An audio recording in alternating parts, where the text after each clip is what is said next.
Hi dear, இன்றைக்கி நம்ம JK எஃப்எஃபோட 19வது episode தான் பார்க்க போகிறோம். ஸோ இன்னும் ஒரு எபிசோட் தான், இதை முடிச்சுக்கலாம். இதை முடிச்சதுக்கப்புறமா உங்களுக்கு யாருக்கு எஃப்எஃப் வேணும் அப்படிங்கிறது ஏதாவது உங்களுக்கு ஐடியா இருந்துச்சு, ஏதாவது வேணும் அப்படின்னா சொல்லுங்கள், நம்ம அவங்களுக்கு கண்டினியூ பண்ணிக்கலாம். ஓகேவா? ஸோ ஓகே டியர், ஸ்டோரிக்குள்ளே போகலாம். லாஸ்ட்டில் எதில் முடிச்சிருப்போம் அப்படின்னா, நீங்கள் ஜேகே 2 பேரும் வேணான்னு சொல்ல உங்களோட அம்மா அப்பா கல்யாணமே பண்ணி வச்சுருந்துருப்பாங்க. ஸோ நீங்கள் ஜேகேவை முறைக்க அவர் உங்களை முறைக்கன்னு அதோட முடிச்சிருப்போம். அதுக்கு அடுத்து என்னாச்சு அப்படிங்கிறத இந்த எபிசோடில் பார்க்கலாம். ஸோ இப்போது 2 பேர்த்துக்கும் கல்யாணமே பண்ணி வச்சுட்டாங்க. ஜேகேவும் தாலியை கட்டிட்டு அப்படியே உங்களை வந்துட்டு எப்படி ரியாக்ட் பண்ணுறதுன்னு தெரியாமல் பார்த்துட்ருப்பாரு. ஏன்னா நீங்கள் அப்படி முறைக்கிறீங்க, இப்போ என்ன கொலை குத்தம் பண்ண மாதிரி முறைக்கிறா அப்படின்னு சொல்லிட்டு அவர் பார்த்துட்ருக்க. நீங்கள் அப்படியே அவரை முறைச்சிட்டே இருப்பீங்களா? அம்மாவை தலையிலே ஒரு போடு போடுறாங்க அங்கேயே. ஏய், என்னடி என் தம்பி சும்மா முறைச்சிட்டே இருக்க, இப்போவே இப்படி முறைக்கிற, இன்னும் நாளெலாம் போச்சு அப்படின்னா அவனை அப்படியே முழுங்கிடுவே போலையே அப்படிங்கிறாங்க. நீங்கள் வந்துட்டு பண்ணுறதையும் பண்ணிவிட்டு பேச்சை பாரு அப்படின்னு சொல்லிட்டு உங்களோட அம்மாவே சேர்த்தி முறைக்க, உடனே உங்களோட அப்பா சரி ஆளாளுக்கு கண்ணில் சண்டை போட்டதெல்லாம் போதும், இப்போது கிளம்பலாமா, நிறையா ரிச்சுவல்ஸ் எல்லாம் இருக்குது, நம்ம வேறு யாரையும் கூப்பிடாம சிம்பிளாக பண்ணிட்டோம், ஸோ வீட்டில் போயிட்டு இருக்கிற ரிச்சுவல்ஸ் எல்லாம் பண்ணலாம் அப்படின்னு சொல்கிறாரு. சரி ஓகேன்ட்டு எல்லோரும் போய் கிளம்புறீங்க. காரில் உட்கார வைக்கிறாங்க. அம்மா வந்துட்டு முன்னாடி உட்காந்துருக்கா, அப்பா கார் ஓட்ட, நீங்கள் 2 பேர் பின்னாடி உட்காந்துருக்கீங்க. உங்களுக்கு வந்துட்டு நம்பவே முடியல. ஒரு காலத்தில் வந்துட்டு இது எல்லாத்துக்கும் நீங்கள் ரொம்ப ஆசைப்பட்ட விஷயந்தான். எப்படா நடக்கும், படித்து முடிக்கணும், அவ்வளோ நாள் வெயிட் பண்ணணுமா, அம்மாவை கல்யாணம் பண்ணிக்கோ மாட்டோமா, அப்படியெல்லாம் வந்துட்டு தோணிகிட்டு இருந்த பொண்ணுக்கு இன்றைக்கி என்னடானா கொஞ்சம் இது சந்தோஷமாக இருந்தாலுமே அது கோவம் வருது. ஏன்னா அந்த சின்ன மிஸ் அண்டர்ஸ்டாண்டிங்னால. ஸோ வீட்டுக்கு போனதுமே அந்த ஏதோ சின்ன ரிச்சுவல்ஸ் எல்லாம் பண்ணுவாங்கள்ல, அது எல்லாமே பண்ணி முடிச்சிடுறாங்க. அப்படியே ஈவினிங் ஆகுது. அம்மா அப்பா வந்துட்டு அப்படி பேசிக்கிட்டே இருக்காங்க. ஏங்க இப்போ என்னங்க பண்ணுறது, வேணான்னு சொல்ல ஒரு மாதிரி பிடிவாதமாக கல்யாணம் பண்ணி வச்சுட்டேன், 2 பேர்த்துக்கு சண்டை சரியாகுமா ஆகாதான்னு வேறு தெரியலை அப்படின்னு சொல்லிட்டு அவங்க இப்போ புலம்புறாங்க. உடனே உங்களோட அப்பாவும், இங்கே பாரு பூஜாமா, அதெல்லாம் ஒன்றும் பிரச்சனை இல்லை, எல்லாம் சரியாக போயிடும், நமக்கு வராத சண்டையா அப்படின்னு சொல்ல, ஏங்க நான் இவ்வளோ சண்டை போட்டாலும் நீங்கள் அட்ஜஸ்ட் பண்ணிப்பீங்க, என் தம்பியும் அப்படி தான், ஆனால் நான் இவ்வளோ மாதிரி இல்லையேங்க, நான் உங்களுக்கு புரிஞ்சுப்பேன், இவ தாங்க பிரச்சனை பண்ணுறா, அவனை பார்த்தா அவன்கிட்ட பிரச்சனை மாதிரி தெரியல, இவளே தான் ஒரு மாதிரி முறுக்கிட்டு தெரியறா, அவனை பார்த்தாலே ஒரு மாதிரி சீறிட்டே போகிறா, இவகிட்ட தான் ஏதோ பிரச்சனைங்க, இவளை எப்படி சமாளிக்க போகிறானோ பாவம் என் தம்பி அப்படிங்கிறாங்க. உங்களோட அப்பாவும், எனக்கும் அதாம்மா கவலையாக இருக்குது, உன்ன மாதிரி உன் பொண்ணு, என்ன மாதிரி மாப்பிள்ளை, நான் உங்ககிட்ட படுற பாடு இப்போ என் மாப்பிள்ளை உன் பொண்ணுக்கிட்ட பட போகிறான், அவன் தலையெழுத்து யார் மாற்ற முடியும், இதெல்லாம் லவ் பண்ணுறதுக்கு முன்னாடி அவன் யோசிச்சிருக்கணும் அப்படின்னு சொல்லிட்டுருக்காரு.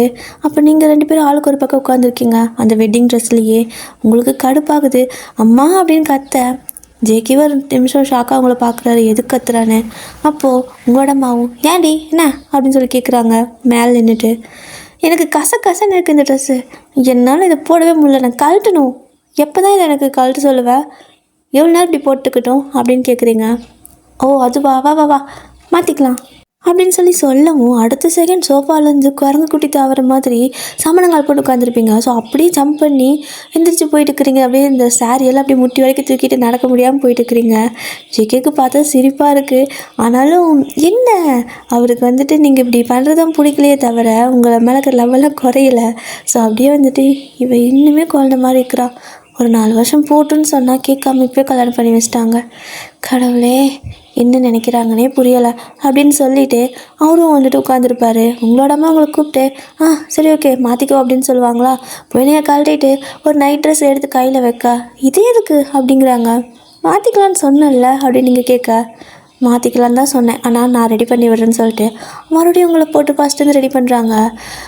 எதுக்குமா தூங்க நேரத்தில் இப்படி ரெடி பண்ணிருக்க, கடுப்பாகுதுமா அப்படின்னு சொல்லி நீங்கள் சொல்ல, ஆமாம் பாட்டெல்லாம் அப்படி பாடுவா, ஆனால் ஒன்றும் தெரியாத மாதிரி நம்மக்கிட்ட மட்டும் நடிப்பா அப்படின்னு மனசுக்குள்ளே நினச்சிட்டு, அதெல்லாம் அப்படி தான், நீ திரும்ப அப்படின்னு சொல்லிட்டு உங்களுக்கு ரெடி பண்ணி தலையெல்லாம் ஜடெல்லாம் பின்னி உங்களுக்கு பூவெல்லாம் வச்சு விடுறாங்க. தூங்குறவங்களுக்கு எதுக்குடா பூவுன்னு சொல்லிட்டு உங்களுக்கு செம கடுப்பாகுது. சரி ஓகேன்ட்டு நீங்களும் அப்படி ரெடி ஆகிட்டு உட்காந்துருப்பீங்களா? அப்போ அம்மா வந்துட்டு உங்களை ரெடி பண்ணிகிட்ருக்க அப்பா வந்து ஜேகே கூப்பிட்றாரு. மாப்பிள்ளை இங்கே வாடா அப்படின்னு சொல்ல, என்ன மாமா அப்படின்னு சொல்லி கேட்க, கொஞ்சம் ஹெல்ப் பண்ணு அப்படின்னு கூப்பிட்றாரு. இதோ வரேன் அப்படின்னு சொல்லிட்டு போனால் ஜேகேவோட ரூமில் தான் உங்களோட அப்பா நிற்கிறாரு. என் ரூமில் என்ன மாமா ஹெல்ப் வேணும் அப்படின்னு கேட்க, ஒன்றும் வேணாம் சாமி, நீங்கள் கொஞ்ச நேரம் உட்காரு அப்படின்னு சொல்லிட்டு அவர் உள்ள உட்கார வச்சுட்டு இவர் கதை சாத்திட்டு போயிடுறாரு. இப்போ தான் ஜேகே நோட் பண்ணுறாரு, உள்ளே வந்துட்டு ஃபுல்லாக அலங்காரம் பண்ணி வச்சுருக்காங்க. அந்த வெட்டிங் நைட்டுக்கெல்லாம் ப்ரிப்பேர் பண்ணுவாங்களா அந்த மாதிரி. இங்கே ஜேகேக்கு என்ன சொல்கிறதுனே தெரியல. என்னடா இது, இப்போ சும்மாவே அவள் தாம் தும்னு குதிப்பா, இதையெல்லாம் பார்த்தானா ஏதோ நானாக பண்ண மாதிரியெல்லாம் நினைப்பா அப்படின்னு சொல்லிக்கிட்டு அவர் மண்டை பிச்சுட்டு உட்காந்துருக்க. சரி எதுக்கு வம்பு, நம்ம பாட்டுக்கும் எதுவும் தெரியாத மாதிரி உட்காந்துப்போம், எப்படியும் வந்தானா கத்துவா, கத்திட்டு தூங்கிட்டோம், அப்புறம் நம்மளும் தூங்கிடலாம் அப்படின்னு நினச்சிட்டு அவர் உட்காந்துருப்பாரு. இந்த சைடு நீங்கள் எல்லாம் ரெடி பண்ணியாச்சா? அம்மா அவங்களை கூப்பிட்டு போகிறாங்க. எதுக்குன்னா அவன் ரூமுக்கு கூப்பிட்டு போகிறேன், எனக்கே ரூம் இருக்குல்ல அப்படின்னு நீங்கள் சொல்ல, ஒன்றுமே தெரியாத மாதிரி பீஸ் தொலைவா அப்படின்னு சொல்லிட்டு உங்களோட அம்மாவுக்கு கடுப்பு வேறு ஆகுதா? அப்படியே வந்து சரி ஓகே போவேன், இனிமேல் தனித்தனி ரூம்லாம் கிடையாது, கல்யாணம் ஆயிடுச்சுல அப்படின்னு சொல்லிட்டு உன்னோட ரூம் நாங்கள் ஸ்டோர் ரூம் ஆக்க போகிறோம் அப்படின்னு சொல்கிறாங்க. எதை, ஏன் ரூமை ஸ்டோர் ரூம் ஆக்க போறியா அப்படின்னு நீங்கள் கேட்க, ஆமாம் ஒரு ரூமை ஸ்டோர் ரூம் ஆக்க போகிறோம் போப்போ அப்படின்னு சொல்லிட்டு உங்களை அனுப்பி வச்சிடுறாங்க. கையில் ஒரு டம்ளர் பால் வேறு கொடுத்து. ஐயோ இதுக்கு தான் என்ன எப்படி ரெடி பண்ணாங்களா, நான் எப்படி போவேன் அப்படின்னு சொல்லிட்டு உங்களுக்கு வந்துட்டு உள்ளே போகிறதுக்கு கால் வர மாட்டேங்குது. அம்மாவே பிடிச்சி தள்ளி விட்டுட்டு அப்புறமா கதை தாள் போட்டுக்கிறாங்க. வெளியே நான் சும்மா தான் சாத்தியிருக்கேன், நீங்கள் லாக் பண்ணிக்கோங்க அப்படின்னு சொல்லவும் நீங்கள் அதெல்லாம் முடியாது அப்படிங்கிறீங்க. மறுபடியும் லாக் பண்ணிட்டின்னு சொல்லி கத்துறாங்களா. அப்புறம் நீங்களும் வந்துட்டு கதை அப்படியே லாக் பண்ணிக்கிட்டு அந்த கதைக்கிட்டே நிற்கிறீங்க. இப்போது அப்படியே திரும்பி பார்த்தா ஜேகே பாட்டுக்கும் அப்படியே வந்து அமைதியாக உட்காந்துருப்பாரு. நீங்கள் என்னது இவர் இப்படி உட்காந்துருக்காரு, இப்போ நான் என்ன பண்ணிட்டோம், எனக்கு மாமாவை பிடிக்கும்தான், ஆனால் ஏன் என்கிட்ட போய் சொல்லணும், உண்மையை சொல்லிட்டா கூட எனக்கு பிரச்சனை இல்லை, ஆனால் ஏன் போய் சொல்லணும், இப்போ கல்யாணம் கூட வேணான்னு சொல்ல தானே பண்ணி வச்சுருக்காங்க, ஏன்னா என் அம்மா இப்படி பண்ணுறாங்கன்னு எனக்கு தெரியலை அப்படின்னு சொல்லிட்டு நீங்கள் ஒரு மாதிரி ஹெஸ்டேட் ஆகுறீங்க. ஸோ ஜேகேவும் வந்துட்டு நீ வேணால் படத்துக்கு நான் வேணால் வெளில போய்க்கிறேன் அப்படின்னு சொல்கிறாரு. எதுக்கு, என் அம்மாட்ட நான் செருப்படி வாங்கிறதுக்கா அப்படின்னு கத்துறீங்க. என்னடி எல்லாத்துக்கும் திட்டினா நான் என்ன பண்ணட்டும் அப்படின்னு சொல்லிட்டு பாவமாக கேட்குறாரு. உங்களுக்கே பாவமாக போச்சு, ரொம்ப தான் நம்ம பண்ணுறோமோ, ஆனால் உண்மையை சொல்லிட்டா என்ன அப்படின்ட்டு உங்களுக்கு அதே தான் தோணுது. ஆனால் ஜேகே பாவம் அவர் என்ன பண்ணுவார், அவருக்கு ஒன்றுமே புரியல. சரி ஓகேன்னு சொல்லிட்டு ஹாலாக இருந்தால் கூட சோஃபா இருக்கும், பட் இங்கே சரி நான் போய் கீழே வேணால் படுத்துக்கிறேன், நீ போய் படுத்துக்கோ அப்படிங்கிறாரு. நீங்கள் அந்தளவுக்கு ஒன்றும் தேவையில்ல, என் மேலே முட்டாமல் தள்ளி படுத்துக்கோ அப்படின்னு சொல்கிறீங்க. அவரும் சிரிச்சுட்டே சரி ஓகே அப்படின்னு சொல்லிட்டு படுத்துக்கிறாரு தள்ளி. நீங்களும் வந்துட்டு சரி ஓகேன்னு போயிட்டு அப்படியே படுத்துக்கிறீங்க. இப்போது அப்படியே தான் கொஞ்ச நேரம் ஆக ஆக ஜேகேக்கு வந்துட்டு எப்படி சொல்கிறது, இவளுக்கு என்ன பிரச்சனை, ஏன் இப்படி பண்ணுறா, எதுக்கு கோவப்படுறா, கேட்டுடலாமா அப்படின்னு சொல்லிட்டு தோணிகிட்டே இருக்குது. கேட்டு எச்சா சண்டை போட்டால் என்ன பண்ணுறது, அவளே சொல்லிட்டோம் அப்படின்னு சொல்லியும் தோணுது. அதனால் ஒரு மாதிரி ரெண்டு மைண்டாக இருந்துட்டு இருக்காரு. அப்போ கரெக்டாக ரெண்டு பேர்த்துக்கும் மெசேஜ் வருது, லீவ் வந்துட்டு முடிஞ்சிச்சு, ரொம்ப நாள் ஆச்சுன்னா திரும்ப உங்களுக்கு வந்துட்டு அடுத்த லீவில் கிடைக்காது, ஸோ சீக்கிரம் வந்து சேருங்க அப்படிங்கிற மாதிரி ஜிந்து அனுப்பியிருக்காரு. ஏன்னா சும்மா லீவ் கொடுத்தா இப்படி தான் போவீங்களான்னு. உடனே அப்போவே வந்துட்டு ஜேகேவும் ரெண்டு பேர்த்துக்கு ஃப்ளைட் டிக்கெட் புக் பண்ணிடுறாரு. எனக்கும் புக் பண்ணியா என்ன அப்படின்னு நீங்கள் கேட்க, ஆமாம் ரெண்டு பேர்த்துக்கு தானே மெசேஜ் வந்திருக்கு அப்படின்னு ஜேகே சொல்லவும் சரி ஓகே அப்படின்னு சொல்லிட்டு அப்போவே ஃப்ளைட் டிக்கெட் வந்துட்டு கிடச்சிச்சா. ஒரு நைட் வந்துட்டு கொஞ்சம் இங்கேருந்து இப்போவே கிளம்புற மாதிரி இருக்கும். அதனால் ரெண்டு பேரும் அவசரமாக ட்ரெஸ் எல்லாம் அப்படியே சேஞ்ச் பண்ணிக்கிட்டு இப்போது திங்ஸ் எல்லாம் எடுத்து அந்த பேக்கில் ட்ராலியெல்லாம் இருக்கும், ஸோ அதிலெல்லாம் வந்துட்டு நிரப்பி வச்சுக்கிறீங்க. ஸோ இதெல்லாம் எடுத்துறீங்களோ அதெல்லாம் திரும்ப எடுத்து வச்சுட்டு அப்படியே ரெண்டு பேர் கதவை திறந்து வெளியே வரீங்க. அந்த ட்ராலி பேக்கெல்லாம் எடுத்துகிட்டு உங்களோட அம்மா அப்பா ஹாலில் உட்காந்து இப்போ தான் சாமி கடவுளே ரெண்டு பேரும் நல்லா இருந்தாங்கன்னா போதும் அப்படின்னு வேண்டிக்கிட்டு சும்மா பேச ஆரம்பிச்சிருப்பாங்க. அப்போ தான் உங்களோட அப்பாவும் இன்றைக்கி பொண்டாட்டி நல்ல மூடில் இருக்கா அப்படின்னு சொல்லிட்டு பூஜாமா அப்படின்னு சொல்லிட்டு அவங்க தோல்மையாக கை போட்டு உட்காந்துட்டு கண்ணத்தோட கிள்ளி இருப்பார். அதுக்குள்ளே மூக்கு வெறுத்த மாதிரி உங்கள் ரெண்டு பேர்த்தோட ஸ்டெப்பு சவுண்டு கேட்க உங்களோட அம்மா அப்படியே திரும்பி பார்க்க உங்களோட அப்பா அப்படியே ஷாக் ஆகன்னு சொல்லிட்டு அப்போது நீங்கள் போய் கீழே வரீங்க. ரெண்டு பேரும் எஞ்சி நின்று என்னது இந்த காலத்தில் வரீங்க அப்படின்னு கேட்குறாங்க. நீங்கள் அந்த ஜேகே ரெண்டு பேருமே அது வந்து அம்மா அப்பா எங்களுக்கு லீவ் முடிஞ்சிருச்சு, மெசேஜ் பண்ணியிருக்காங்க, கண்டிப்பாக சீக்கிரம் வரணும், நாளைக்கு ஒன் டே தான், அதுக்கு அடுத்த நாள் வரல அப்படின்னா அதுக்கப்புறம் கொஞ்சம் கஷ்டமாயிடும், லீவ் முடிஞ்சு நாங்கள் போகிறோம், டிக்கெட் புக் பண்ணியாச்சு, எங்களுக்கு ஃப்ளைட் இருக்குது இன்னும் 1 ஹவரில் அப்படின்னு நீங்கள் சொல்கிறீங்க. உங்களோட அம்மாவுக்குனா கடுப்பாகுது. ஏண்டி நான் என்ன சொன்னேன், நீங்கள் என்ன பண்ணிட்டு இருக்கிறீங்க? ஐயோ இப்போ தான் கல்யாணம் ஆச்சு, உடனே இப்படி அனுப்பி வச்சா, நான் இன்னும் 1 வாரம் சேர்த்து தான் லீவ் சொல்ல சொன்னேன் அப்படின்னு கேட்க ஜேகேவும், அக்கா அப்படியெல்லாம் கொடுக்க மாட்டாங்கக்கா, இவளுக்கும் ஸ்டடீஸ் ஸ்பாயில் ஆகும், எனக்கு நான் போகலைன்னா என்னோடய கிளாஸ் ஸ்டூடெண்ட்ஸ் எல்லாத்துக்கும் அவங்களோட அந்த சப்ஜெக்ட் வந்து ஸ்டடீஸ் ஸ்பாயில் ஆகும்ல, ஸோ அதனால் புரிஞ்சுக்கோக்கா, நாங்கள் போகிறோம், ஒன்றா தானே போகிறோம், ஒன்றும் பிரச்சனை இல்லை, நான் அவளை பார்த்துக்கிறேன் அப்படிங்கிறாரு. டேய் நீ அவளை பார்த்துப்படா, உன்னை யார் பார்த்துக்கிறது, அவள் ஒன்று ஒழுங்காக பார்த்துக்கவே மாட்டா அப்படின்னு சொல்கிறாங்க. நீங்கள் அப்படியே உங்களோட அம்மாவை முறைக்கிறீங்க, பெத்த பிள்ளை மேலே இப்போ கூட உனக்கு பாசம் இல்லைல்ல அப்படின்னு. உங்களோட அப்பாவும் இதுங்க எப்போ பார்த்தாலும் என்னை வந்துட்டு தொல்லை பண்ணுறதுக்கே தான் இருக்கும். ஏதோ இன்றைக்கி தான் என் பொண்டாட்டி தோல் மேலே கை போட்டும் அமைதியாக உட்காந்துருந்தா, அவளை கொஞ்சிறப்ப கூட சிரிச்சா, அதுக்குள்ளே இவங்க இப்படி வரணுமா, இப்போ இவ சூடாயிட்டா. ஐயா என் பொழப்பு ஏன்டா இப்படி இருக்குது, என்னையும் கொஞ்சம் ரொமான்ஸ் பண்ண விடுங்களேண்டா அப்படிங்கிற மாதிரி இருக்குது உங்களோட அப்பாவுக்கு. ஸோ அப்படியே தான் நீங்களும் வந்துட்டு அவசரமாக அங்கேருந்து கிளம்பி போயிடுறீங்க. கேப் வந்து ஃபஸ்ட்டே புக் பண்ணியிருந்துருப்பீங்க. ஸோ கேப் வந்து ஏறிட்டு போயிடுறீங்க. உங்களோட அம்மானா அப்படியே வீட்டுக்கு அந்த பக்கம் இந்த பக்கம் நடந்துட்டுருக்காங்க. நான் என்ன நினச்சி ஒன்று பண்ணுறேன், இதுங்க என்ன பண்ணியிருக்குது பாருங்கள், கொஞ்சம் கூட ஐயோ நான் என்னென்னமோ நினச்சினே அப்படின்னு சொல்லிட்டு உங்களோட அம்மா புலம்புறாங்க. அப்பாவும் வந்துட்டு இங்கே பாரு பூஜாமா, அவங்க 2 பேர்த்துக்கு ஏதோ சண்டை, நீ நினச்ச மாதிரி எடுத்தோம் கவுத்தோம்லாம் எதுவும் பண்ண முடியாது, ஏதோ ஒரு நல்ல விஷயம் நீ அவங்களுக்கு கல்யாணம் பண்ணி வச்சிட்டேன், இதுக்கு மேலே அவங்க ஒன்றா தான் இருப்பாங்க, எனக்கு தெரிஞ்சு அவங்க தனித்தனியாக இருந்த மாதிரியும் எனக்கெல்லாம் தோணலாங்க, ஏதோ மறைக்கிறாங்க, பரவாயில்ல நம்ம அதை கண்டுக்காமே இருந்துப்போம், அவங்களுக்கா சொல்லணும்னு தோணுனா சொல்லட்டும், இல்லைன்னா நம்மளும் அப்படியே விட்டுடலாம், பட் கொஞ்சம் டைம் எடுத்துக்கும், அவங்களே வந்துட்டு ஒருத்தர் புரிஞ்சுப்பாங்க சரியா அப்படின்னு சொல்கிறாரு. உங்களோட அம்மாவும் அதை கேட்டுட்டு அதுவும் சரி தான், எதுவுமே எடுத்தோம் காத்தோன்னு ஆகாதில்ல அப்படிங்கிறாங்க. தட்ஸ் மை கேர்ள், சரி போய் தூங்கு போ அப்படிங்கிறாரா. தூங்கணுமா அப்படின்னு அம்மா கேட்க, பூஜாமா அப்படின்னு சொல்லிட்டு உங்களோட அப்பாவுக்கு செம குஷி ஆகிடுச்சு. என்ன சொல்ல வர அப்படின்னு கேட்க, பின்ன தூங்கிட்டா இங்கே இருக்கிற வேலையெல்லாம் உங்கள் தாத்தா வந்து செய்வாங்க, கிச்சனில் போட்டபடி இருக்குது, நான் போகிறேன் அப்படின்ட்டு போயிடுறாங்க. அதனால பார்த்தேன் ஏன் பொண்டாட்டிக்காவது ரொமான்ஸ் மூடு வரதாவது, நீ போடா, நீ போயிட்டு தலகாணி கட்டி பிடிச்சி தூங்கு அப்படின்னு சொல்லிட்டு அப்பா அப்படி மேலே போய் தூங்கிடுறாரு. நீங்கள் ஜேகே 2 பேரும் ஏர்போர்ட் வந்துட்டீங்க. ஸோ ஃப்ளைட்டும் கரெக்டாக வர, நீங்கள் வந்துட்டு ஃப்ளைட் வந்துட்டு ஏறிட்டீங்க, ஃப்ளைட்டும் டேக் ஆஃப் ஆகிடுச்சு. ஃப்ளைட்டில் போயிட்டுருக்கப்போ நீங்கள் கேட்குறீங்க 2 பேர்த்துக்கு பக்கத்து சீட்டு தானே, இப்போ மட்டும் ஏன் என் கூட உட்காரு அப்படின்னு கேட்குறீங்க. ஜேகே வந்துட்டு பக்கத்து சீட் தானே, வேறங்க போய் உட்காருறது அப்படின்னு கேட்குறாரு. ஓ அப்போது அன்றைக்கும் என்னோடய சீட் பக்கத்தில் தானே உங்களுக்கு இருந்துச்சு, நீங்கள் தனியாக தானே போய் உட்காந்தீங்க அப்படின்னு சொல்லிட்டு, அப்புறம் அந்த எக்ஸு அவள் தான் இங்கே வந்து உட்காந்துருந்தா அப்படின்னு நீங்கள் சொல்கிறீங்க. ஏய் என்ன இப்போது நீ ஏதோ கொஞ்சம் அன்கம்ஃபர்டபுளாக ஃபீல் பண்ண, கோவமாக இருந்த மாதிரி இருந்துச்சு, சரி உன்னை ஏச்சா கோவப்படுத்த வேணான்னு சொல்லிட்டு நான் அங்கே போய் உட்காந்தேன், இப்போ என்ன இப்போ கோவமாக இருக்கியா என்ன அப்படின்னு சொல்லி கேட்குறாரு. ஆமாம் அப்படின்னு நீங்கள் சொல்லவும், ஆனால் என்னால் அப்படி விட்டு போக முடியாது அப்படின்னு சொல்லிட்டு அவருங்க கையை பிடிச்சி எடுத்து அப்படியே கையை ஹக் பண்ண மாதிரி பிடிச்சி உட்காந்துக்கிறாரு. உங்களுக்கு அந்த கையை எடுத்து விடவும் மனசில்லை, அட் த சேம் டைம் அப்படி பிடிச்சிருக்கவும் பிடிக்கல, ஒரு மாதிரி டென்ஷனில் நீங்கள் உட்காந்துருப்பீங்க. இப்படியே தான் ஃபைனலாக உங்கள் ஃப்ளைட் வந்துட்டு லேண்ட் ஆகிடுதா, இப்போ இறங்கி 2 பேரும் வீட்டுக்கு போகிறீங்க. ஸோ இன்றைக்கி ஃபுல்லாக ரெஸ்ட் எடுத்துகிட்டு நாளைக்கு இருந்து காலேஜ் போகணும்.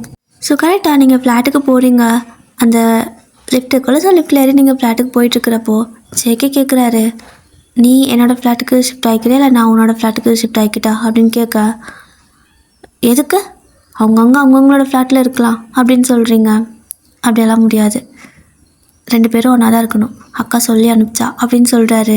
அவருக்கு உங்களை தனியாலாம் விட முடியலை, என்ன தான் பிரச்சனை கேட்டால் தான் தெரியும். ஸோ இவளை தனியாக விட்டால் பேசவே மாட்டான்னு சொல்லிட்டு அவர்கிட்ட ஒரு முடிவில் இருக்கார்.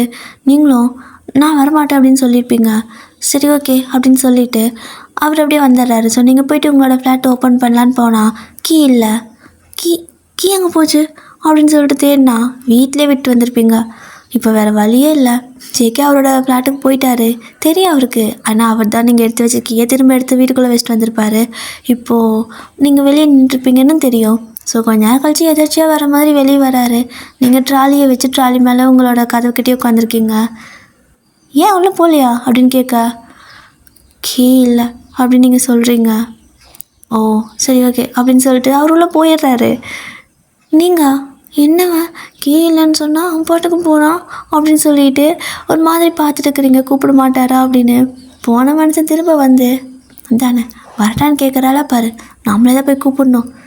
மானங்கிட்ட இந்த மனசுக்கு வேறு வழியும் இல்லை அப்படின்னு சொல்லிட்டு திரும்ப வந்து சரி வா அங்கேயே உட்காந்துட்டு என்ன பண்ண போகிற, விடிய அப்படியே உட்காந்துருப்பியா அப்படின்னு கேட்குறாரு. அப்படின்னு சொல்லிட்டு நீங்களும் அப்படியே ட்ராலி எடுத்துகிட்டு வரீங்க. ஸோ நீங்கள் உள்ளே போகிறப்போ ஜெகே அப்படியே உங்களை ஸ்டாப் பண்ணுறாரு. என்ன அப்படின்னு கேட்குறீங்க. அவர் வந்துட்டு ஆர்த்தி தட்டெல்லாம் கரைச்சி வச்சுருக்காரு. ஏன்னா கல்யாணத்துக்கு அப்புறம் நீங்கள் அவரோட ரூமுக்கு வருது தானே, அதாவது வீட்டுக்கு வருது தானே ஃபஸ்ட் டைம் அப்படிங்கிற மாதிரி அவரே வந்துட்டு இது பண்ணியிருக்காரு. ஸோ அதனால் ஃபஸ்ட் டைம் போய்ட்டு இதெல்லாம் கரைச்சி எடுத்து வச்சுருப்பாரு. நீங்கள் வந்ததுமே உங்களுக்கு அதை ஆர்த்தி எடுத்து வச்சு விடுறாரு. அவ்வளோதான், அங்கேருந்து கோவம் மொத்தமாக காணாமல் போயிடுச்சு. அப்படியே நீங்கள் ஜெகேவே பார்த்துட்டு அமைதியாக சைலண்ட்டாக போகிறீங்க. உள்ளே போ அப்படின்னு சொல்லிட்டு அவரும் உள்ளே விட்டு இருப்பார். அண்ட் நீங்களும் உள்ளே போயிடுறீங்க. போயிட்டு அவர் அந்த பிளேட்டெலாம் வாஷ் பண்ணி வச்சுட்டு ஓகே வயன் நீ ரூமில் படுத்துக்கோ, நான் ஹாலில் படுத்துக்கிறேன் அப்படின்னு சொல்லுவார். இல்லை நானே வேணால் ஹாலில் படுத்துக்கிறேன் அப்படின்னு நீங்கள் சொல்லவும், இனிமேல் நீங்கள் தான் இருக்க போகிற, மார்னிங் நான் போயிட்டு அந்த ஸ்பேர் கீ வாங்கிட்டு வந்து திங்ஸ் எல்லாம் இங்கே ஷிஃப்ட் பண்ணிவிடுவேன் அப்படின்னு சொல்கிறாரு. ஸோ நீங்களும் எதுவுமே சொல்ல ஜஸ்ட் அமைதியாக இருந்துக்கிறீங்க. சரிங்கிற மாதிரி தான் ஆன்சர் இது. ஸோ அமைதியாக இருக்கவும் ஜெகேவும் அப்படியே வந்து சரி ஓகே போய் படுத்துக்கோ அப்படிங்கிறாரு. நீங்களும் போகிறீங்க. பட் அவரால் கேட்காம இருக்க முடியல. அப்படி பின்னாடியே வராரு. நீங்கள் போயிட்டு கட்டில் படுக்க அவரும் வந்து உங்கள் பக்கத்தில் படுத்துக்கிறாரு. என்னவா அங்கே படுக்கிறேன்ட்டு இங்கே வந்து படுத்துருக்கான் அப்படின்னு சொல்லிட்டு கொஞ்சம் யோசனையாக இருக்குது. அதனால் அமைதியாக சைலண்ட்டாக தெரியாத மாதிரியே படுத்துருப்பீங்க. அப்போது ஜெகே வந்து உங்கள் மேலே லைட்டாக கை போட்டு அப்படி ஹக் பண்ண மாதிரி தூங்குவாங்களோ, ஸோ அந்த மாதிரி வந்துட்டு போட்டுக்கிறாரு. நீங்கள் என்னவன் கையெல்லாம் போடுறான் அப்படின்னு சொல்லிட்டு பார்ப்பீங்க.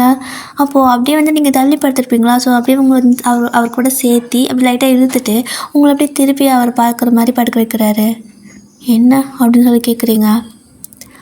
என்னடி கோவம் உனக்கு, நான் அப்படி என்ன தான் பண்ணிட்டேன், தப்பு தான், நான் வந்து உன்கிட்ட சொல்லாமல் போனது தப்பு தான், ஆனால் நீ தான் அந்த ரீசன் கூட வேணான்னு சொல்லிட்ட.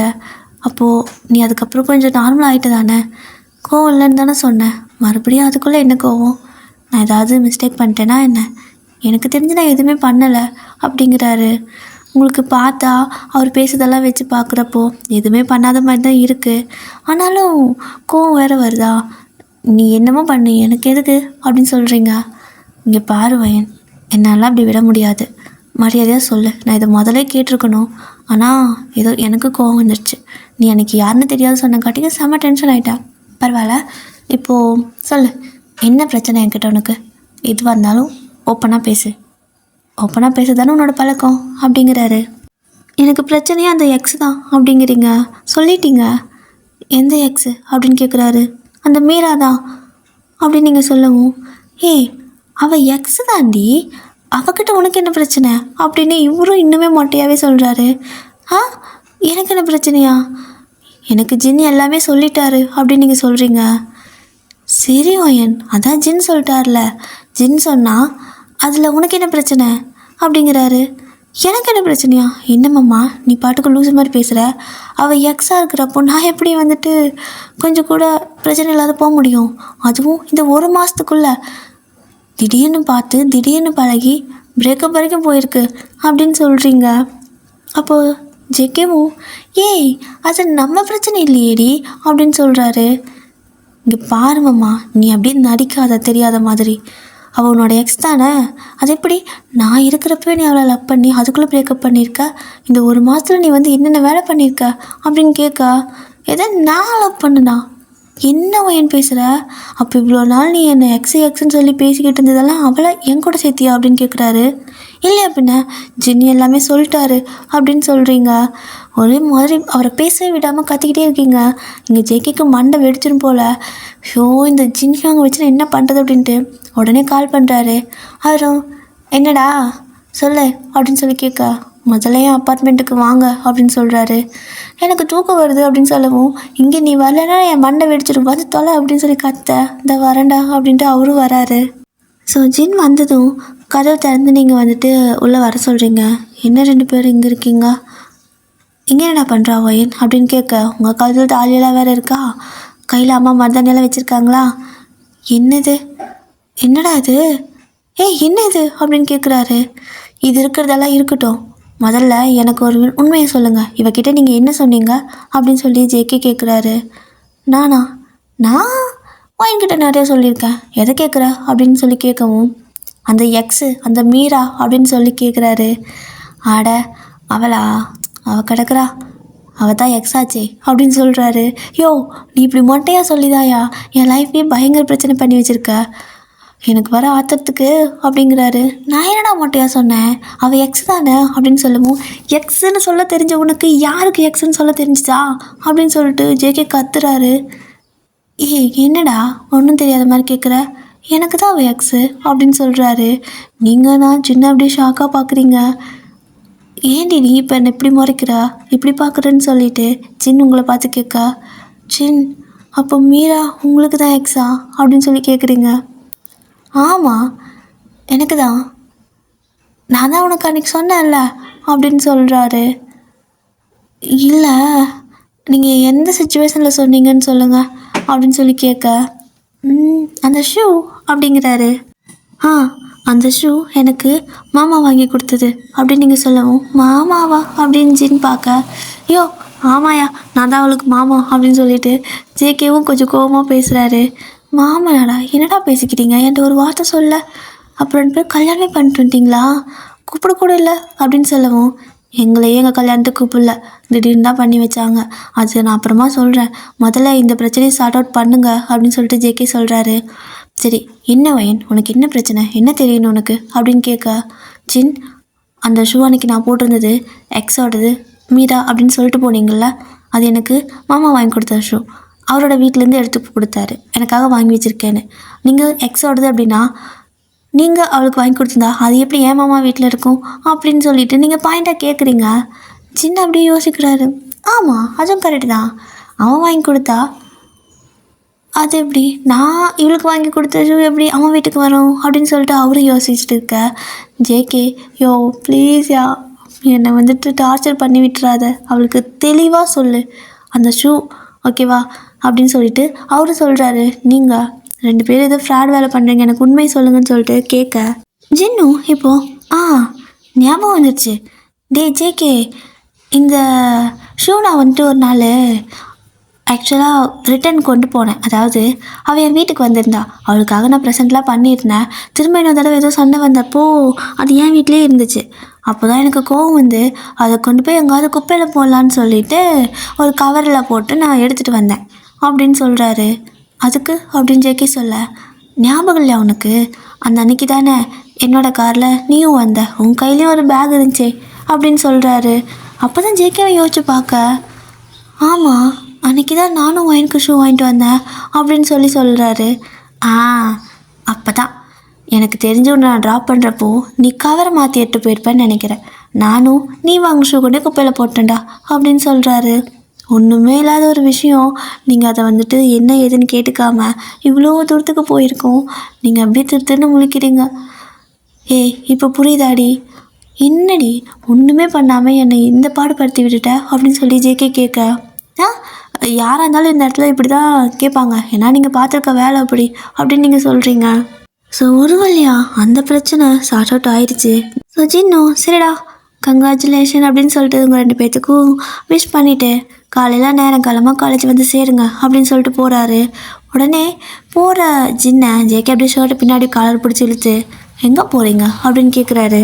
அப்போது ஜேகே, நீங்கள் பார்த்த வேலைக்கு எங்கள் கல்யாணத்துக்கு கூட நாங்கள் ரொம்ப ஹாப்பியாக ஒரு மாதிரி ஃபீல் பண்ண முடியாமல் சண்டை போட்டு கல்யாணம் பண்ணியிருக்கோம், சண்டையில் தான் எங்கள் கல்யாணமே ஆயிருக்கு, எந்த மொமெண்ட்டும் எங்களுக்கு ஹாப்பியாகவே இல்லை அப்படிங்கிறாரு.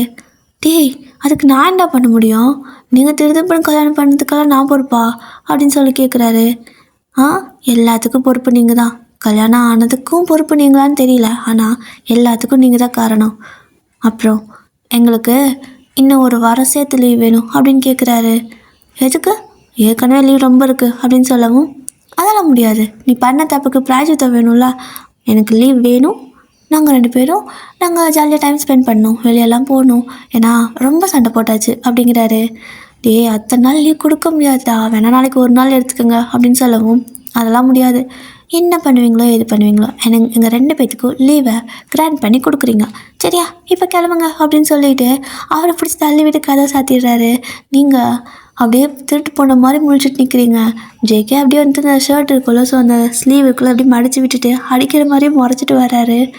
ஐயோ மாமா என்ன முறைக்குது, தப்பு என் மேலேயும் தான், ஆனால் முழுசாக என் மேலே இல்லைல்ல, நான் தெரியாமல் தானே பண்ணேன் அப்படின்னு சொல்லிட்டு அப்படியே முழிச்சிட்டு நிற்க அவர்கிட்ட வந்து நின்றுட்டு, ஏய் ஏண்டி ஒன்றுமே இல்லாத விஷயத்துக்கு என்ன பாடுபடுத்திட்ட, என்ன ஏதுன்னு என்கிட்ட இப்போ கேட்ட மாதிரி அன்னைக்கு கேட்டிருந்தா என்னடி உனக்கு பிரச்சனை, கல்யாணமாவது ரொம்ப ஹாப்பியாக பண்ணியிருக்கலாம்ல அப்படின்னு சொல்லி கேட்குறாரு.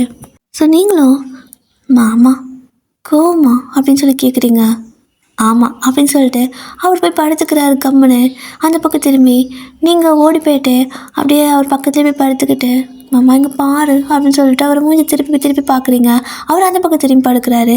ஸோ அவர் மேலேயே ஏறி உருண்டு அந்த பக்கம் போய் படுத்துட்டு என்ன பாரு அப்படிங்கிறீங்க. திரும்ப அவர் அந்த பக்கம் போய் படுக்க இப்படியே தான் மறுபடியும் மேலே ஏறி உருண்டுகிட்டே இருக்கிறீங்களா, எதுக்கடி இப்படி உருளை கட்டாட்ட உருண்டுகிட்டே இருக்க அப்படின்னு சொல்லி கேட்க, நான் ஒன்றும் அவ்வளோ வெயிட் இல்லைல்ல, நீ தானே சொன்ன நான் பஞ்சு மாதிரி இருக்கேன்னு, இப்போ என்ன இப்படி சொல்கிற அப்படின்னு சொல்லி கேட்குறீங்க. நீ பஞ்சு மாதிரியெல்லாம் இல்லை, ரோட் ரோலர் மாதிரி உருண்டுட்டு இருக்காத அப்படின்னு சொல்கிறாரு. கோவம் தானே உனக்கு அப்படின்னு சொல்லி நீங்கள் கேட்க, ஆமாம் அப்படின்னு சொல்லிட்டு அவர் அப்படியே அந்த பக்கம் பார்க்குறாரு. அப்போ நீங்களும் மாமா மாமா மாமா இங்கே பாரு அங்கே பார்க்காத என்ன பாருன்னு கேட்டுகிட்டே இருக்க. அவர் உங்களை பார்க்கவே மாட்டேங்கிறாரு. கடுப்பாயிடுச்சு உங்களுக்கு. ஸோ நீங்கள் டக்குன்னு அவர் போய்ட்டு நீங்கள் கிஸ் பண்ணிடுவீங்க. அவர் அப்படியே ஷாக்காக உங்களை பார்க்க, என்ன நீ பார்க்குற, நான் தான் சொல்கிறேன்ல சாரி சொல்கிறேன்ல, நீ ஏன் அக்செப்ட் பண்ணிக்க மாட்டேங்கிற அப்படின்னு சொல்லி கேட்குறீங்க. இந்த மாதிரி சொல்லியிருந்தீங்கன்னா ஃபஸ்ட்டு நான் அக்செப்ட் பண்ணியிருந்திருப்பேன் அப்படின்னு சொல்லிட்டு ஜேகேவும் சொல்கிறாரா. அப்போ சாமி ஒரு வழியாக அவங்க 2 பேத்துக்கு சண்டை தான் முடிஞ்சிருக்கு. அப்போது ஜேகே வந்து, ஆனால் கல்யாணமே முடிஞ்சிருச்சுல்ல, எப்படி அக்கா சடனாக கல்யாணம் பண்ணி வச்சா எனக்கு ஒன்றுமே புரியலை அப்படின்னு சொல்லிட்டு அவர் யோசிச்சுட்ருப்பாரு. ஆனால் நீங்கள் ஜேகேவை கழுத்தோடு சேர்த்து ஹக் பண்ண மாதிரி அப்படியே ஹக் பண்ணி படுத்துக்கிட்டு அவரோட செஸ்ட்டில் சாஞ்சிக்கிட்டே, ஆனால் மாமா இதுவும் நல்லா தான் இருக்குது, என்ன நினச்சி பண்ணாங்களோ தெரியல, நான் எவ்வளோ நாள் வெயிட் பண்ணியிருக்கேன் தெரியுமா, 4 வருஷம் படித்து முடிக்கணும், அது வரைக்கும் வெயிட் பண்ணணுமா, இப்போவே கல்யாணம் பண்ணிக்கிட்டா தான் என்ன, அப்புறம் படித்தா என்ன அப்படிங்கிற மாதிரிலாம் யோசிச்சுருக்கேன், இப்போ பார்த்தியா அதே மாதிரி நடந்துச்சு அப்படின்னு நீங்கள் சிரிக்க. ஆமாம் நடந்துச்சு, கொஞ்சம் கூட அந்த மொமெண்ட்டை என்ஜாய் பண்ண முடியாமல் தானே கல்யாணம் நடந்துச்சு அப்படிங்கிறாரு. அதனால என்ன, நம்ம இப்போ இன்னொரு கல்யாணம் பண்ணிக்கலாம் அப்படின்னு நீங்கள் சொல்கிறீங்க. இன்னொருக்காவா லூஸ் ஆடி நீ அப்படின்னு சொல்லி கேட்க, அதெல்லாம் ஒன்றும் பிரச்சனை இல்லை, எந்திரிச்சுக்காரு அப்படின்னு நீங்கள் சொல்கிறீங்க. அவரும் எந்திரிச்சுக்காராரு, ஏன்னா நீங்கள் சொல்கிற எல்லாமே கேட்பாரு. ஸோ எந்திரிச்சுக்காராரு.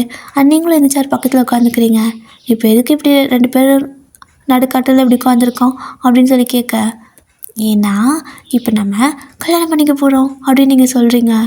என்னடி சொல்கிற அப்படின்னு சொல்லி கேட்க, இரு அப்படின்னு சொல்லிட்டு அந்த மந்திரம்லாம் இருக்குல்ல அதெல்லாம் வந்துட்டு யூடியூப்பில் ப்ளே பண்ணி பக்கத்தில் வச்சுட்டு, இப்போ அவங்க சொல்ல நம்ம வந்துட்டு கல்யாணத்தில் என்னென்ன பண்ணணுமோ அதெல்லாம் இப்போ சும்மா பண்ணணும் ஓகேவா அப்படின்னு நீங்கள் சொல்ல அவரும் சிரிச்சுட்டே சரி அப்படிங்கிறாரு. இப்போ அப்படி தான் 2 பேரும் வந்துட்டு அந்த மந்திரம் சொல்ல கையில் எதுவுமே இல்லை தான், பட்டு அந்த ப்ரொசீஜர் இருக்குல்ல, ஸோ அதெல்லாம் அப்படி பண்ணிக்கிட்டே இருப்பீங்க. ஃபைனலாக வந்துட்டு அவங்க அந்த கெட்டி மேளம்னு சொல்லிட்டு அந்த மத்தல் அடிப்பாங்கள்ல அந்த இதுக்கு வரும்போது, மாமா தாலி கட்டுற மாதிரி பண்ணேன் அப்படின்னு சொல்கிறீங்க. அவரும் அதே மாதிரி பண்ணுறாரு.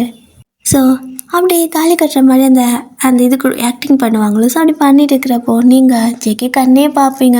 அகைன் அவரும் உங்களே பார்க்க, இதோ நிஜமாக இப்போ தான் உங்களுக்கு 2 பேர்த்துக்கும் கல்யாணம் நடக்கிற மாதிரி ஒரு ஃபீல் இருக்கும். அப்படியே லைட்டாக அந்த லைட்லாம் வெளிச்சம் இருக்குல்ல, ஸோ அது வந்து மின்னி வேறு எரியுது. கொஞ்சம் சப்ளை வந்துட்டு அந்த கரண்ட்டு பவர் சப்ளை கொஞ்சம் இதாக இருக்குது, அது ஒரு மாதிரி மின்னி எரியுது. ஆனால் அது கூட ஒரு மாதிரி நல்லா இருக்குது. ஒரு மாதிரி உங்களுக்கு அந்த அச்சதெல்லாம் போடுறப்போ கண்ணை ஒரு மாதிரி மூடி தரப்போல, ஸோ அந்த மாதிரி இருக்கும்ல, ஸோ அந்த மாதிரி அப்படி உங்களுக்கு ஃபீல் ஆகுது. அப்போது ஜேகேவும் வந்துட்டு உங்களே பார்த்துட்ருப்பாரா, நீங்களும் அவரே பார்த்துட்ருப்பீங்களா. ஸோ ஆஃப்டர் தட் கொஞ்சம் நேரம் கழிச்சு அந்த ஐ கான்டாக்ட் பிரேக் ஆகுது. இப்போது கொஞ்ச நேரம் கழிச்சு நீங்கள் மாமா நைட் ஆயிடுச்சு அப்படின்னு சொல்கிறீங்க. அதுக்குள்ளையா அப்படிங்கிறாரு. ஆமாம் இரு அப்படின்னு சொல்லிட்டு நீங்கள் போகிறீங்க. எங்கடா போகிறா அப்படின்னு சொல்லி பார்த்தா நீங்கள் போயிட்டு உங்களோட ட்ராலி இருக்குல்ல, ஸோ அதை அப்படியே ஓப்பன் பண்ணி அதில் வந்துட்டு ஏதோ ட்ரெஸ் இருக்குது, அதை எடுத்துகிட்டு நீங்கள் போகிறீங்க. எங்கே போகிற வயன்னு கேட்க, இரு வரேன் அப்படின்னு சொல்லிட்டு நீங்களும் போகிறீங்க. ஆக்சுவலாக அது வந்துட்டு saree தான். உங்களுக்கு வெட்டிங் அன்னைக்கு கட்டியிருப்பீங்கள்ல, ஸோ அம்மா வந்துட்டு அது உள்ளே வச்சுருப்பாங்க, இது உன் கூடயே வச்சுக்கோ அப்படின்னு சொல்லிட்டு. அப்போது அதை அப்படியே நீங்கள் எடுத்து கட்டவே தெரியல தான், ஆனாலும் அம்மா பின் பண்ணியெல்லாம் வச்சுருக்காங்க. இந்த இடத்துல நீ இந்த மாதிரி போட்டுக்கிட்டீங்கன்னா போதும் அப்படிங்கிற மாதிரி அவங்க வந்துட்டு இந்த ரெடிமேட் saree மாதிரி உங்களுக்கு பின் பண்ணி கொடுத்துருக்காங்க. அதை நீங்கள் அப்படியே எடுத்து சுற்றிக்கிறீங்க, நல்லா அழகாக பக்காவாக பர்ஃபெக்டாக இருக்குது. அம்மா கரெக்டாக பண்ணி வச்சுருப்பாங்க. ஸோ அதெல்லாம் எடுத்து கட்டிட்டு போயிட்டு ஒரு கிளாஸ் வந்துட்டு பால் இருக்குல்ல, ஸோ அதை எடுத்துகிட்டு இப்போ அப்படியே ஒரு மாதிரி ஸ்லோ மோஷனில் நடந்து நீங்கள் அந்த ரூம் டோர் ஓப்பன் பண்ண செகண்ட்டு எங்கே போ அப்படிங்கிற மாதிரி அப்படியே ஸ்டாப் ஆகிடுவார். நீங்கள் ஏன்னா சாரியில் வந்துருப்பீங்களா, ஸோ ஒரு மாதிரி அவருக்கு பேச்சே வரல, அப்படியே அமைதியாக அப்படியே உட்காந்துருப்பார். நீங்கள் அப்படியே உள்ள வந்துட்டு அந்த டோர் லாக் பண்ணிப்பீங்க. ஸோ ஜேகே ஏன் என்னது அப்படின்னு கேட்க, இன்றைக்கி நமக்கு வெட்டிங் நைட் இல்லையா அப்படின்னு சொல்லிட்டு லைட்டாக வெக்க வரப்படுறீங்க. ஜேகேவும் ஒரு மாதிரி ஷை ஆகிட்டு அப்படியா அப்படின்னு சொல்லி கேட்குறாரு. நீங்களும் அப்படிதான் அப்படின்னு சொல்கிறீங்க. ஸோ சரி வாங்க வந்து இங்கே உட்காருங்க மிஸ்ஸஸ் ஜேகே அப்படின்னு சொல்கிறாரு. நீங்களும் சிரிச்சிட்டே வந்து அப்படியே ஒரு பக்கத்தில் உட்கார. அவரும் வந்துட்டு அடுத்து என்ன பண்ண போகிறீங்க அப்படின்னு சொல்லி கேட்குறாரு. நீங்கள் இந்தா அப்படின்னு சொல்லிட்டு அந்த மில்க் வந்து கொடுப்பீங்க. ஸோ அது வந்துட்டு ஒரு இது என்னப்பா குடிக்கணுமா அப்படின்னு கேட்குறாரு. அம்மா சொன்னாங்க அன்றைக்கி அப்படின்னு சொல்லிவிட்டு நீங்கள் சொல்லுவீங்க. ஸோ அவரும் அதை குடிச்சிட்டு நீங்களும் குடிச்சிட்டு அப்புறமா அப்படின்னு சொல்லி கேட்குறாரு. அது வந்து அப்படின்னு நீங்கள் லைட்டாக ஷை ஆக, அது வந்து அப்படின்ட்டு அவரு கிட்ட வந்து கேட்குறாரா. உங்களுக்கு அவள் தான் போமாம்மா எனக்கு ஒரே வெக்கமாக வருது அப்படின்னு சொல்லிட்டு நீங்கள் அப்படியே மூஞ்சில் அப்படியே கை வச்சு பொத்திப்பீங்க. ஏய் சும்மா இருந்தவனை உசுப்பேத்தி விட்டுட்டு என்னடி உனக்கு இப்போ வைக்கும் அப்படின்னு சொல்லிட்டு உங்கள் கையை அப்படியே ஃபேஸ்லேருந்து எடுக்கிறாரு. அப்போ நீங்களும் ஜேகேவே பார்த்துட்ருப்பீங்க. ஸோ அவருங்களே பார்த்துட்டு இருக்க உங்களுக்கு அவருடைய பார்க்குறது ஷை தாங்க முடியாமல் நீங்கள் அப்படியே போய்ட்டு அவரை ஹக் பண்ணிப்பீங்க. ஸோ அப்படியே இந்த சாங் வந்துட்டு கொஞ்சம் அப்படியே இமேஜின் பண்ணிக்கோங்க. நெருப்பினால் அணிந்திடுவேனா உன் அணைப்பினில் எரிந்திடுவேனா சிறகுகள் விரித்திடுவேனா அந்த வான காதல் குறைய உரசலே உணர்களின் கோடை உன் விரல் தொட விலகுது ஆடை இரவிது விரதத்தின் மேடை அதில் நீயும் நானும் இணையா காதல் ஒரு விழியில் உனை காண என் நெஞ்சம் ஏங்கும் நெருப்பினால் அணிந்திடுவேனா உன் அணைப்பினில் எரிந்திடுவேனா சிறகுகள் விரித்திடுவேனா அந்த வான காதல் குறைய உரசலே உணர்களின் கோடை உன் விரல் தொட விலகுது ஆடை இரவிது விரதத்தின் மேடை அதில் நீயும் நானும் இணையா காதல் ஒரு விழியில் உனை காண என் நெஞ்சம் ஏங்கும். ஸோ இப்படிதான் அழகாக லைஃப் வந்துட்டு ரொம்ப அழகாக க்யூட்டாக ஸ்டார்ட் ஆகுது. ஓகேடியா. ஸோ இந்த இப்போதைக்கு இதோட முடிச்சுக்கிறேன். ஸோ இது வந்துட்டு லாஸ்ட்டு பார்ட்டுக்கு முன்னாடி பார்ட். ஓகேவா. ஸோ நாளைக்கு வந்துட்டு ஃபைனல் எபிசோட் போடுறேன். அண்ட் இப்போ உங்களுக்கு ஹாப்பியாக இருந்தீங்களா? ஓகேவா. ஸோ எல்லா மிஸ் அண்டர்ஸ்டாண்டிங்கும் கிளியர் ஆகிடுச்சு. ஓகே. ஸோ ஹாப்பி தானே? ஓகேடியா. ஸோ இந்த எபிசோட் எப்படி இருந்துச்சு, உங்களுக்கு பிடிச்சிருக்கா? அண்ட் வேறு என்ன ஸ்டோரி பிடிச்சிருந்தா லைக் பண்ணிக்கோங்க. வேறு ஏதாவது ஒன் ஷாட் இல்லை எஃப்எஃப் வேணும் அப்படின்னா கமெண்ட்டில் சொல்லுங்கள். முக்கியமாக இது வந்துட்டு நாளையோட முடிய போகுது. இந்த எஃப்எஃப் வந்துட்டு நாளைக்கூட முடிச்சிருவோம். இதுக்கு அடுத்து யாருக்கு எஃப்எஃப் போடலாம்? எனக்கு வந்துட்டு ஜிம்னாவுக்கு இல்லைனா டேவ்பாக்கு போடலாம். 2 பேர்ல யாருக்காவது போடலாம் அப்படிங்கிற மாதிரி ஒரு ஐடியா இருக்குது. ஸோ உங்களுக்கு எப்படி? ஜிம்னாக்கு போட்டால் டேவ்பாக்கு போட்டா? ஸோ அப்படி யாருக்கு போட்டால் என்ன மாதிரி உங்களுக்கு எப்போ வேணும் அப்படிங்கிறது உங்களுக்கு ஏதாவது பிடிச்சிருக்கும்ல. ஸோ அப்படி ஏதாவது பிடிச்ச விஷயம் இருந்துச்சு அப்படின்னா சொல்லுங்கள், நான் அதே மாதிரி உங்களுக்காக போடுறேன். ஓகேவா. ஸோ டெய்லி மார்னிங் வந்துட்டு எஃப்எஃப் போட்டுடலாம், மதியம் வந்துட்டு ஒன் ஷாட் போட்டுடலாம். அப்படி தான். சரி ஓகே. உங்களுக்கு யாருக்கு போட்டோம்? ஜிம்னாக்கு போடலாமா இல்லை டேவ்பாக்கு போடலாமா? அப்படி போட்டால் என்ன டைட்டில் வேணும்? ஸோ நீங்கள் சொன்னீங்கன்னா அது மாதிரி போடுவேன், இல்லைனா நானாக எதையாவது ஒன்று போடுவேன். ஓகேவா. ஸோ அதனால தான் கேட்குறேன் உங்கள் சஜஷன். ஓகே. வேறு என்ன எனக்கு எனக்கு வந்துட்டு இந்த எபிசோடில் எது பிடிச்சிருந்துச்சி அப்படின்னா கடைசி சீன் தான் பிடிச்சிருந்துச்சிப்பா. அந்த சாங்க்கு நீங்கள் இமேஜின் பண்ணிக்கோங்கன்னு சொன்ன பார்த்தீங்களா, அதுதான் பிடிச்சிருந்துச்சி. எனக்கு இந்த சாங் ரொம்ப பிடிக்கும். எவ்வளோக்குன்னா ரொம்ப ரொம்ப பிடிக்கும். என்னன்னு தெரில, இந்த சாங் கேட்டாவே எனக்கு அப்படியே சூப்பராக பிடிக்கும். அதனால் தான். ஸோ உங்களுக்கு இந்த எபிசோடில் ஏதாவது ஒரு சீன் பிடிச்சிருந்துச்சா அப்படின்னா அது என்ன அப்படின்னு சொல்லுங்கள். ஓகேவா. ஓகே. சொல்கிறா பாய். சரங்க.